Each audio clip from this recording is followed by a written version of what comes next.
Nikki Lowe, and welcome to the Wisdom for Working Mums podcast show, where I share insights and interviews that support women to combine their family, work, and life in a more successful and sustainable way. Welcome to this episode of Wisdom for Working Mums. I'm your host, Nikki Lowe, and today I'm talking about mental health for working mums. And it's said that not everyone has mental illness, but we all have mental health. And now more than ever, working mums' mental health is being challenged. At the time of recording this in May 2020, we're 7 weeks into lockdown with COVID-19, and the challenge for working mums is real. Some of us are trying to work while simultaneously trying to do home learning with our children. Some of us have been furloughed and are navigating a totally different scenario to which we're used to. Many of us are more worried and anxious about our health, about our loved ones, about our finances, and about returning to the so-called normal life. Most of us don't have the support around us that we used to, and we're being asked to combine our work and motherhood in unprecedented ways. And many of us are turning to social media to stay connected at a time of isolation. But while social media does keep us virtually connected, it's also no secret that if we're not careful, it can have a negative impact on our mental health. So today's episode is about how we use social media in a more mentally healthy way. And this is an important one, and not just in a pandemic. No matter when you're listening to this episode, I think it's going to be really useful. My guest is Jo Love, and Jo is an award-winning mental health advocate and campaigner. She campaigns both on and offline to let others, especially mothers, know it's okay not to be okay. Jo's also a certified Mental Health First Aid England and a Time to Change mental health champion. And Jo also has a really large online following, so she lives and breathes kind of navigating the online world every day. And in this episode, Jo shares how her own experience with her own mental health took her from a kind of high-flying career in law to becoming a mental health advocate. We talk about the difference between mental health and mental illness and how she uses therapy for her own mental wellness. And we talked a lot about the physical and emotional load of parenting and how kind of we can navigate that to stay mentally healthy. And Jo shared some really powerful insights and some simple strategies to how to manage our relationship with social media, about how we kind of consume our social media, and that actually social media is designed to lock us into that world. So not to feel guilty if we get kind of unhelpfully caught up in it, but actually what we can do to put some healthy boundaries in place. So I'm sure you're going to find value in this episode. I took away a couple of really powerful nuggets that I'm going to start to integrate into my own life to have a kind of more healthy relationship with social media. So let's dive in, and I hope you enjoy. So Jo, welcome to the podcast show, and thank you so much for making time for this. I've been following you on social media for a little while now and just love what you're doing. So I can't wait to share this with my audience. Oh no, thank you very much for having me. It's a really lovely opportunity to be able to have a chat, particularly at this time because we're currently in lockdown. Don't know when this will go out, but it's nice to be able to connect with another human. Absolutely. So for those that don't know about you and your work, can you share an insight into what you do and how you came to do it, please? Yeah, I mean I find this really difficult question to answer. I used to have a very easy, it was my career up until this point in time was very easy. I used to be a lawyer. That was very easy and simple to describe what I did. I was a lawyer for the best part of 10 years. And then I left law, and we can delve into that in a bit if we need to, but essentially it didn't really work with motherhood and my mental health. So I started a retail business. I'd had a bit of experience when I was a lawyer in retail, and I twinned that with maternal mental health because that was very much something that I was interested in giving back with and to, because that had been my recent struggle. I'd got to real crisis point when I became a mother with my mental health. So an entrepreneur. So that, again, very easy to explain. Now, what I do, I left that retail business behind a couple of years more, maybe about a year ago, just over a year ago now. And I carried on the work that I was actually very passionate with and about, which is mental health advocacy, is the best in a nutshell way I can describe it, but that covers everything from writing, podcasting. I had my own podcast at one point in time. Now, wonderfully get to be guests on other people's, but podcasting, blogging, talking, writing when there are events, doing events, and also obviously not completely at the moment, but going into corporates and going into schools and talking to them about the whole spectrum of mental health. So I can talk to primary school kids about mental health and kindness and what is mental health, all the way through to teenagers. There's a lot of themes in my work that come up, and my theme before lockdown, everybody seemed to be asking me about how to handle your presence, your digital footprint, whether that's your social media use or just, getting teenagers and young people to think about the longevity of their digital footprint now and how to handle that, linked in with the mental health, because I have, through talking about my experiences with mental illness, I have gained, some might say a big following, some might say it's a very small following, but there is a community there that I've built online, and it gives me a relatively unique insight, having the mental health side of it, but also having the social media presence as well, to be able to talk about it, particularly to teenagers in a way that they understand, and I'm talking their language, but also equally in corporates and to entrepreneurs as well, about how to handle all of that, as well as just mental health generally. Brilliant. And what I love about what you put out on social media is not only normalizing mental health, but you're very open in your journey, and you will share your insights into therapy, and when you're having your therapy conversations, and giving people access to almost your inner workings, which often we live with our own inner workings, but assume that nobody else has that stuff going on. And I think how you've done that is really powerful. Thank you. I always wanted to create an honest, and back when I started this, people really weren't being, or I couldn't see people being enormously honest about their mental health, or it was very much presented as I'm fixed, or I have recovered, and I had this horrible thing that happened to me, and I can talk about it very frankly, but I'm okay now. And I thought to myself, but I have moved on, but mental health doesn't work like that. It's not linear. It's up and down and roundabout, and you might fall back, and you might take 2 steps forward and 3 steps back. And I wanted to kind of document that. And particularly, I'm glad you touched on therapy as well, because I'm a huge advocate for therapy. And I used to think it was a complete load of rubbish. And my quote unquote journey with therapy has been a really interesting one. But I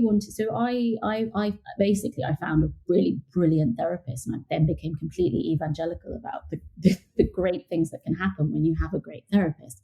But I wanted to show that therapy, particularly with therapy, but it wasn't all about your mental illness. So I would go, and some days the entire session would be about a friend that I was having an issue with, or my mum, or my mother-in-law, or all these things that actually are life things, and we think, oh no, that's not important enough, but they're real worries. And therapy is for everybody and for all, and shouldn't just be reserved for crisis point. And I started to share that, and then that leaked into every other bit. And I always wanted to share hope as well, because a lot of the stories that you can see about mental illness, it can be very bleak, and it can be very dark, and it can be triggering if you're in it. But I always wanted to share resources and hope without presenting myself as a fully fixed person, because I'm not. And that was always really important. So I'm glad that comes across to you as well. And it's interesting, I had a conversation with my supervisor yesterday. So as an accredited coach, as part of my accreditation, I have to have regular supervision. And it's the best thing that, I've ever invested in. And my supervisor's a really experienced psychotherapist. And I was only having the conversation yesterday to say, as a human being, this is the best investment I've ever made, the decade that I've had it, just as you said. And it's not necessarily going with, a mental illness issue, because I think what I love about you is you talk about mental illness and mental health, and everybody has a mental health, yes, and everybody should be doing things to look after their health. I was only reflecting on that yesterday. So we're talking today about mental health, and it's a term that we hear a lot, but actually, what does it mean? What's your definition of mental health? Well, it's a really interesting question to be asked, because I think I hear it misused so much to mean mental illness, and it's not. We all have mental health like we have physical health, and in some ways I really wish we were just saying health, and that meant, because it does mean both things, and we look after our physical health. We go to the gym, we know what we're consuming in terms of food, we whether we do it or not, we know these things. But with mental health, I think we're starting to get there, but it is really still, I think, by a lot of people, misunderstood, and particularly the terminology. But no, mental, so if you think of it, although your mental health is not, as I said, it's not a linear journey, but if you think of it as a line and a continuum of where you might be at any given time, you're on a line, and on one end is mental wellness and good mental health, and on the other end is mental disorder, on the far, if we've got far left being positive and wellness, and on the far right of mental disorder. And in the middle, there's sort of, it's a sliding scale, and it'll be mental health problems and issues in the middle. And where you actually get a diagnosis, if you ever do get a diagnosis, will be different for each person. It'll be completely different. And there'll be people that go undiagnosed their entire lives and possibly should have been. And I think and we slide up and down at different times of our lives, and that's why I never wanted to present as fixed or done or fully recovered, because I think it's something we're always working on, and something that we just slide up and down that scale the entire time. But I go, and it's interesting that we talked about therapy, because I go to therapy now currently for my mental wellness, but at times I have very much gone to manage my mental illness. And I think it's important to understand that it's there for all of us, and we should be looking after our mental health constantly. And it's interesting because in places like America, having regular therapy is just it's so commonplace, but in our culture it's getting better, but that isn't so prevalent. No, I think it's difficult because everybody has, their culture is completely different, but also not everybody, but a lot of people, the vast majority, have health insurance that does cover things like therapy, whereas minority of people have health insurance, and I think actually therapy is not covered by most of that cover. And on the NHS, there sort of has to be a bright line test of who qualifies and who doesn't, because limited resources, and therefore it permeates a sort of culture of thinking that you can't go to therapy or access therapy, let's say privately, because I'm not poorly enough, or there are other people that are far worse than me.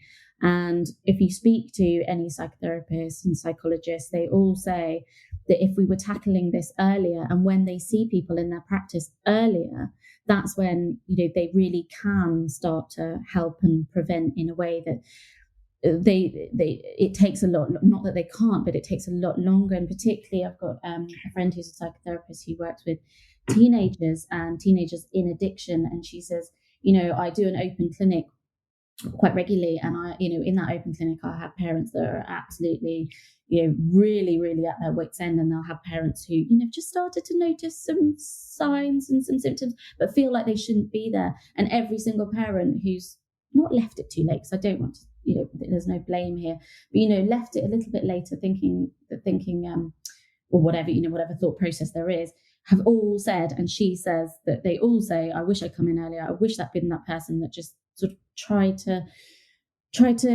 think about these things a little bit earlier, but there's so much guilt. We have guilt that we especially when it comes to our children. I've sort of deviated off a little bit there in my conversation, but I think it is a cultural thing about not wanting to go get help and feeling that there's people that are people that are worse off and therefore we shouldn't be, or being judged. I think it's a hard thing to sit in therapy and feel like we're under the spotlight and put the spotlight on us.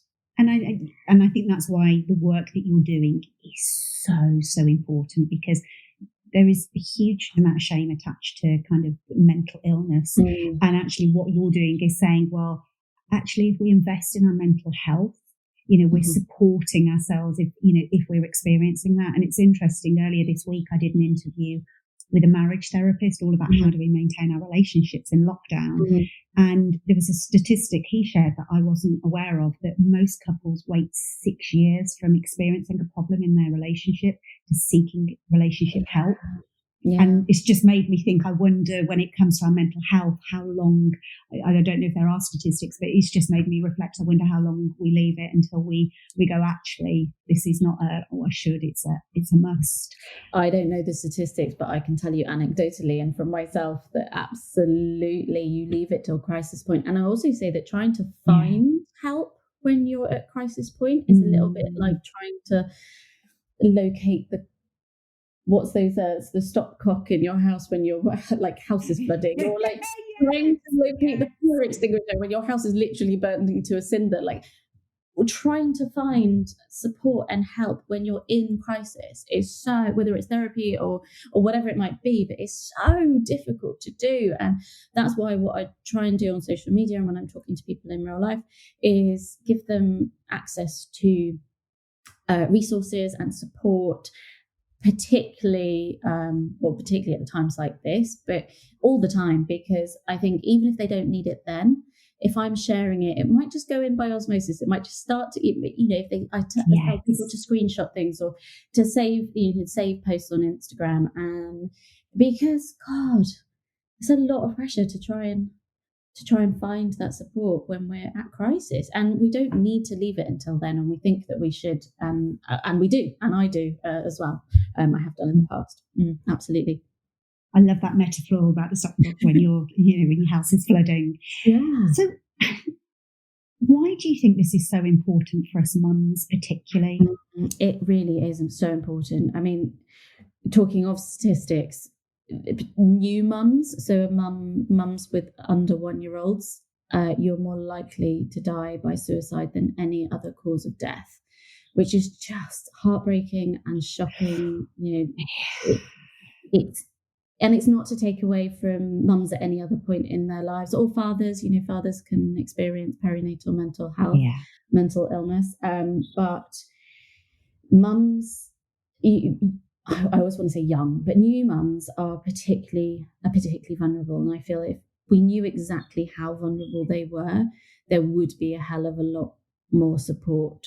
I was talking to somebody just yesterday sharing this statistic, and he works so much in mental health and had no idea that was true, and was shocked, but also not shocked by it, because he had seen what his wife had gone through and the female experience of motherhood. We put so much on ourselves, and I think it's, or if we move on from new mums slightly, but I think a lot of us are experiencing this in lockdown. We just take the emotional and physical load of motherhood, don't we? Running the house, doing a lot of the chores, however wonderful and helpful our partners are, if we have partners that are there.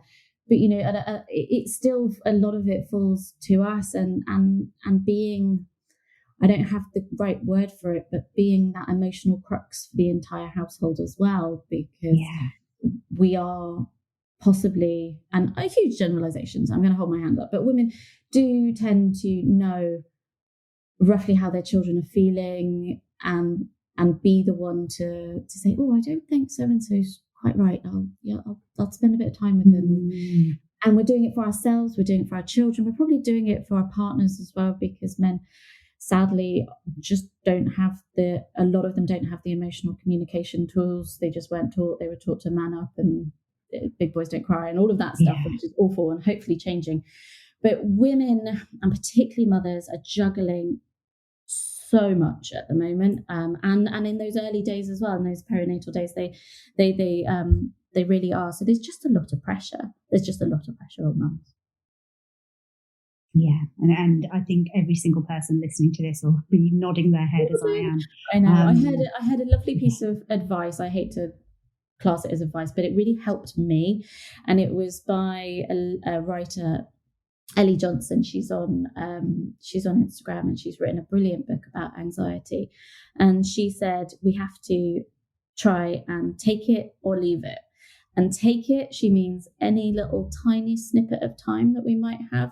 Take it, and take it for ourselves if we can. So have that cup of tea, stare out the window, don't fill it with chores, just take it, own it, have it, keep it, even if it's tiny, have it, and then leave it. Leave those chores, leave the laundry, leave the guilt about screen time, leave it all, leave as much as you possibly can, because, and I think she said it, and I've certainly seen people saying this, that we're not coming out of this lockdown and this period with prizes. No one's winning awards for how well they've done it.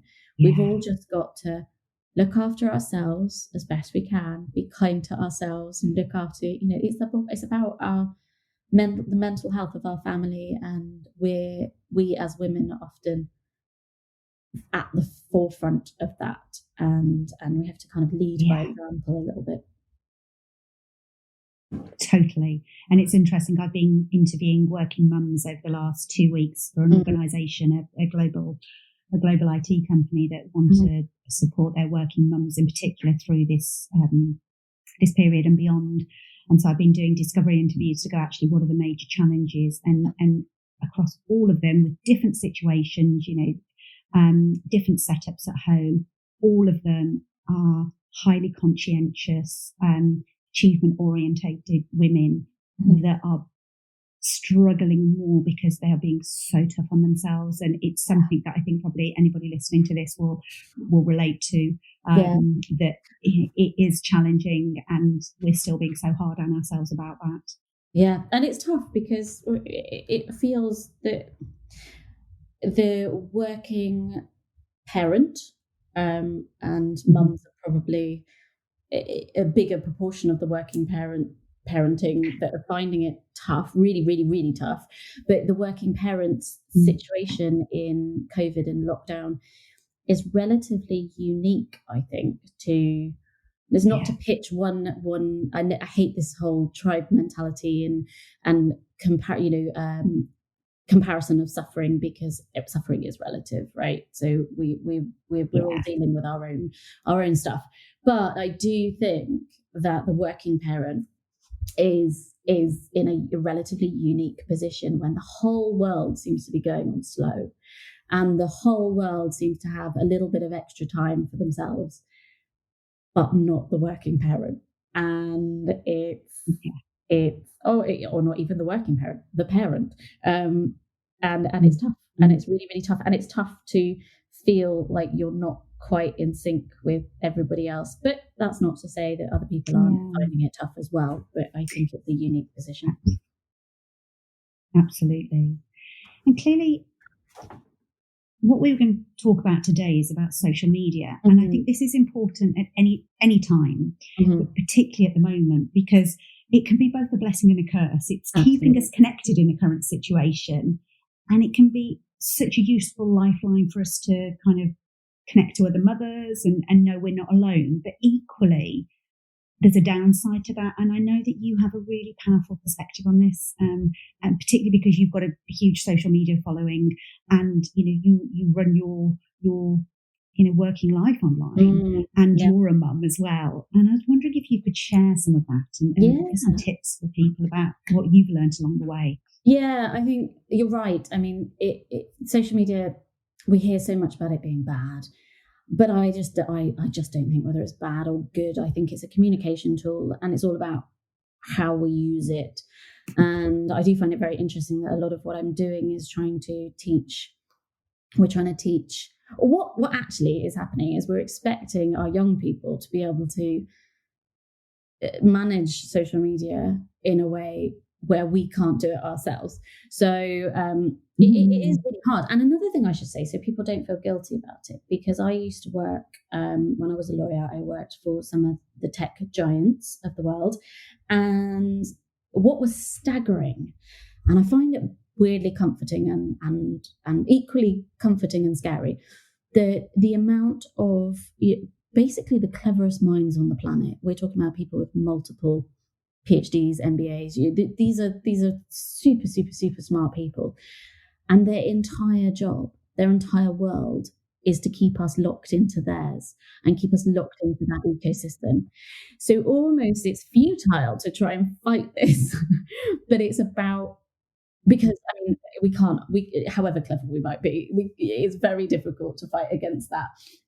So knowing that is helpful to me. Dopamine, fighting against the dopamine hit that they're designed for. Yeah, it's designed for, and to keep us locked in there and loving it, and time. You know how time goes very quickly when you're on these things. It's designed to be like that, but I think it's bringing awareness to it is the very first thing, because we can be, we can find ourselves knee deep in, it's the controlling the rabbit hole is my first thing. So we can find ourselves 30 weeks deep in some Towie stars dogs Instagram and not know how on earth we we've all done it. We've all done it. We've all been there.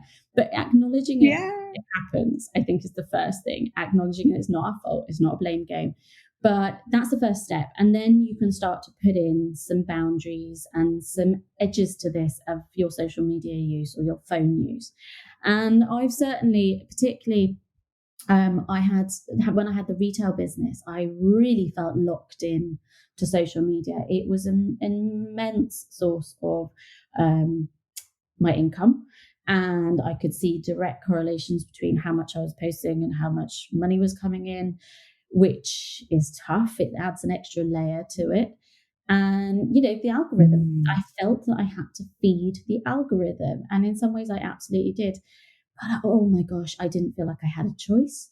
And it took so much out of me to the point where I was at complete burnout. And my therapist, this was a couple of years ago, my therapist said to me, Jo, if you had a normal job, I would be saying you need to be signed off work.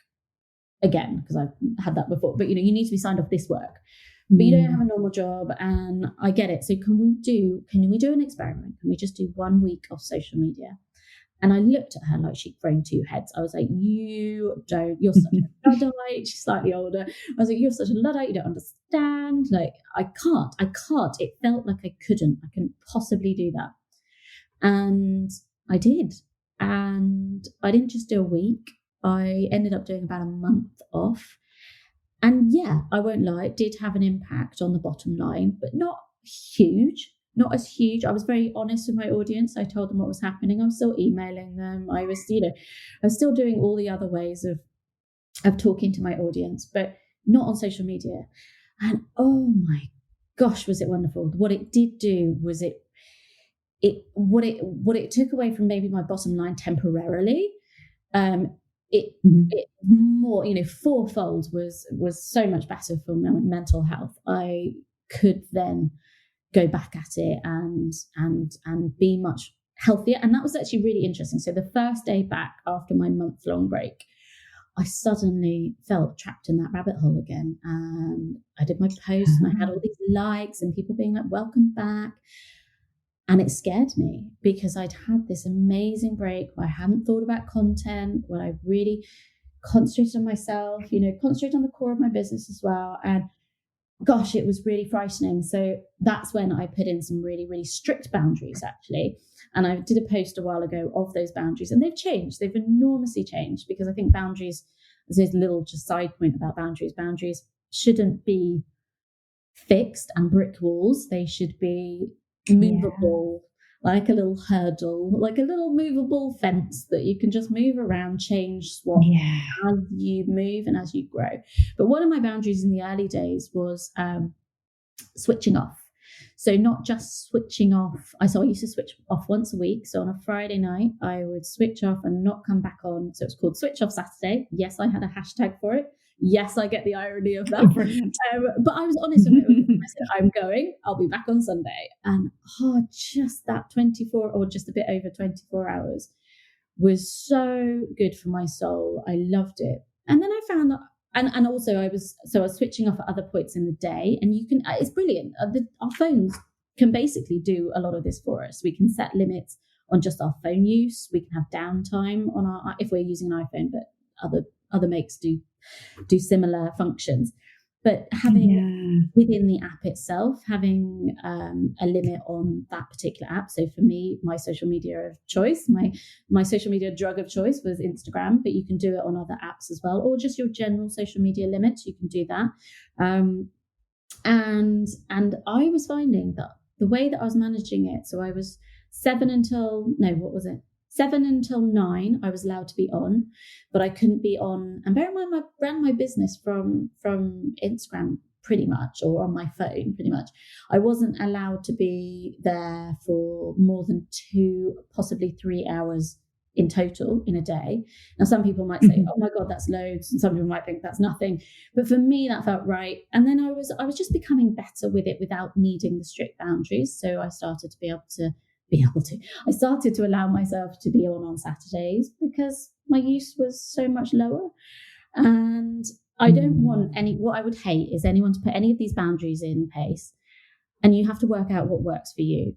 But don't use that as a stick to beat yourself up with, because we have enough of those. Don't feel guilty about these things. If your screen time is up one week or not, and God, mine is so up at the moment. And actually what I found is recently, my social media use is still okay, but God, my consumption of news, I had to start putting some of these things in because I was checking and rechecking and checking again and getting into spirals of then anxiety spikes because of what I was consuming on the news.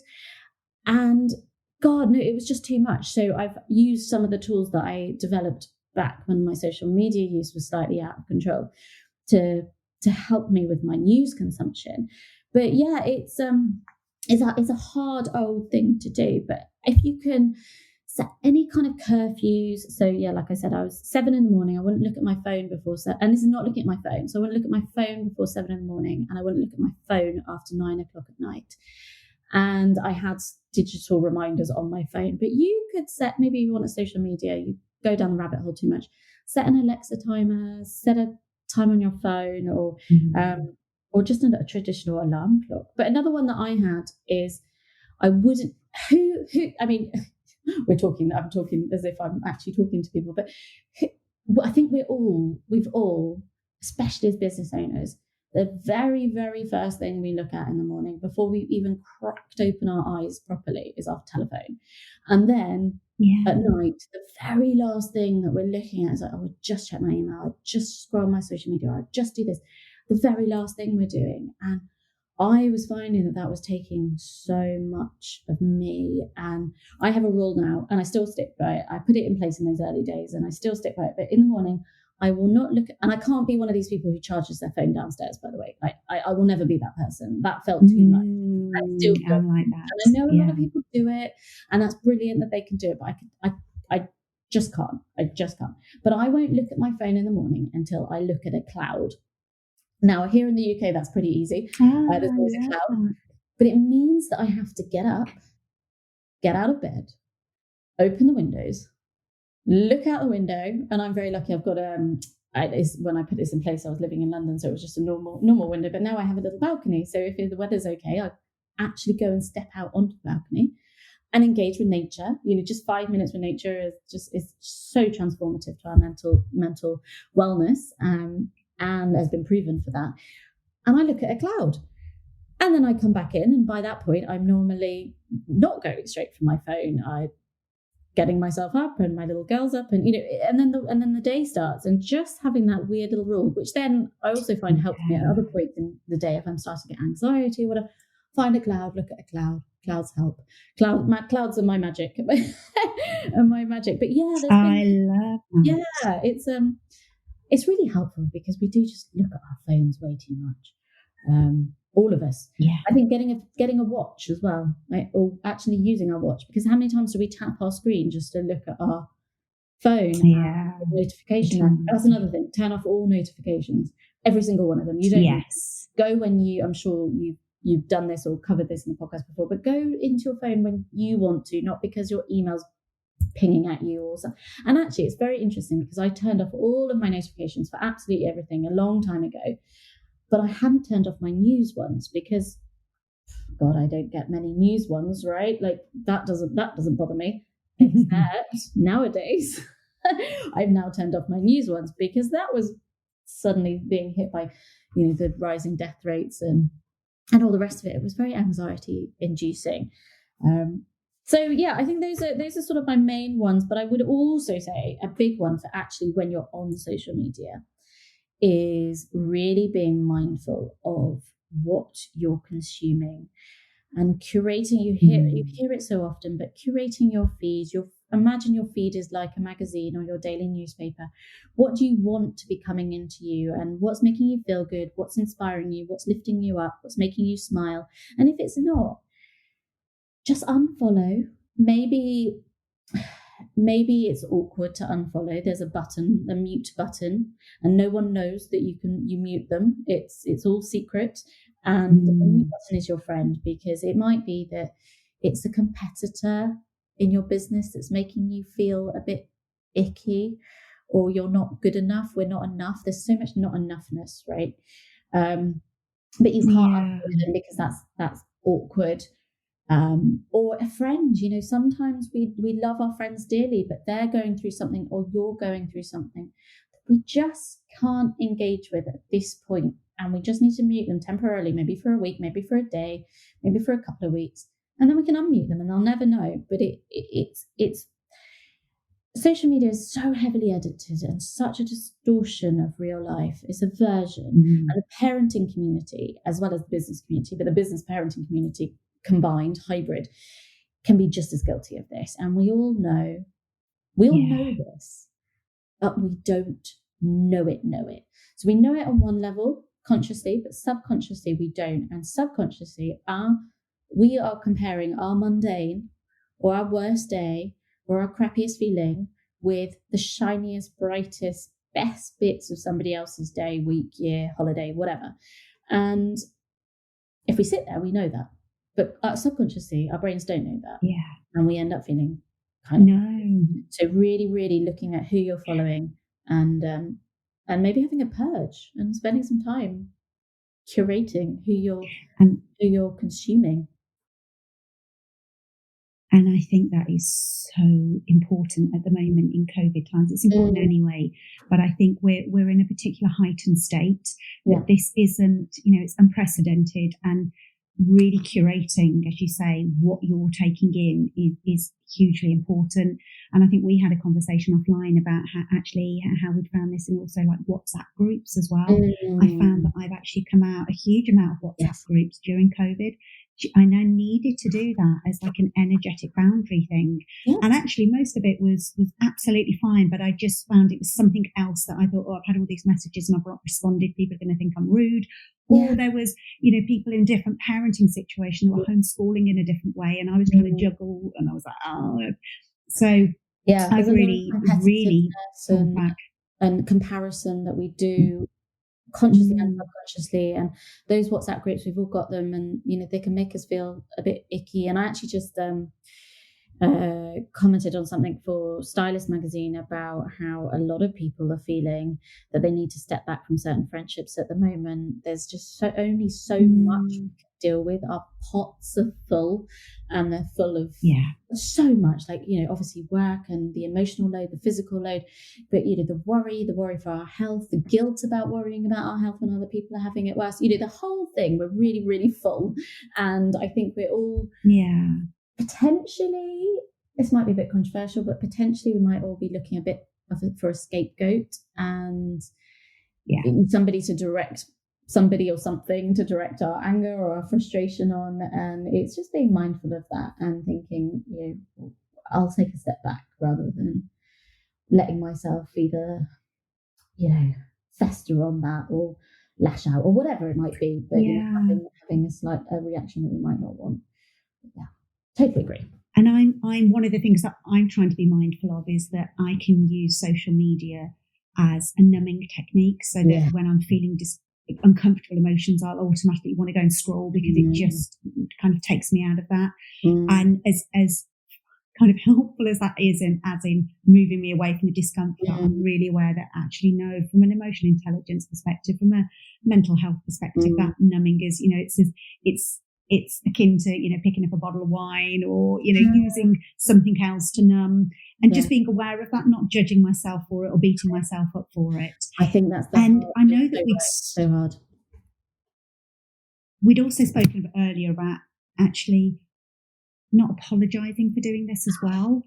I wondered if you could just speak to that slightly. Yeah, no, thank you for reminding me of that, because it's such an important point. Because stepping back, if we step back from social media because we need to, whether that's for a few hours, a day, that break that I would have on a Saturday, for me, business-wise, that felt okay, or my longer break that I had, or you see it all the time on stories. People have taken a 24, 48, whatever, however long they've been away from social media, and they come on and the first thing they say is, sorry guys, I've been away, sorry.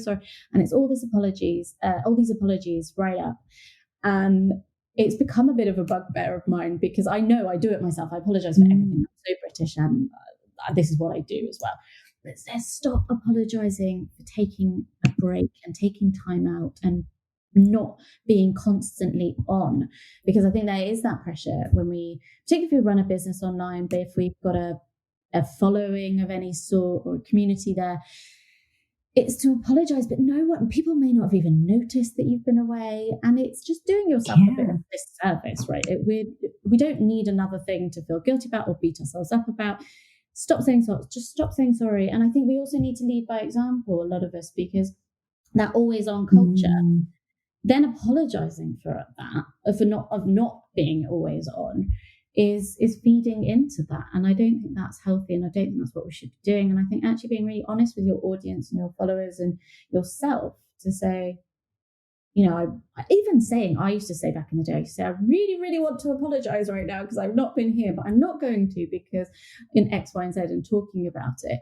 And I think that that's a really useful thing to do, and showing, practicing. Instead of practicing what you preach, practicing what you post. If you, particularly for me, I talk about, it can be really hard to do, but I talk about this digital wellness, and I talk about mental wellness so much that it's sometimes actually doing it is pretty hard. But talking about the fact that that's pretty hard, I think we need to do that. But no, you're right. I see so many people apologising for not being there, and I think that we need to stop that. Collectively, we just have to stop that and draw a line under it. Yeah, and I think owning our boundaries, and when I always think the people that actually just have these really respectful, healthy boundaries, I admire. It's not, there might be people that judge, and sometimes we naturally do judge people, but I think often when we have these healthy, beautiful boundaries, it's the most respectful thing that we can see in somebody, and owning that. And I think that's a really important point. Right? I just want to round off on that point, because I used to find boundaries so awkward, saying no to something, or even just not even saying no, because that feels sometimes impossibly hard. But just having some sort of boundary felt impossible. And, my therapist would often get me to give examples of when I'd encountered a boundary and how I felt about that person. And 9 times out of 10, actually normally 10 times out of 10, to be honest, I felt completely fine with their boundary, if not possibly just a little bit envious that they were able to do it. And they didn't make me feel bad. They hadn't made me feel bad at all. And that's the thing, when we put up a boundary, I think we're making the other person feel bad. So we'll just keep taking on. But we're killing ourselves, literally and metaphorically, but we're killing ourselves to not make somebody else feel awkward or bad. It's just a completely crazy situation. But I just wanted to round that off. Thank you, Jo. You've shared so much great wisdom. I'm wondering if there was just one thing that you hope a working mum that's listening to this podcast takes away from listening to you. What would you want that to be? I think can I have 2? So one is that it feels hard. This feels hard right now because this is hard. So I think we need to just acknowledge that this is hard. We're always saying, I should be better. I should be able to cope with this. I should be able to manage it. No, it is hard. It feels hard. It is hard.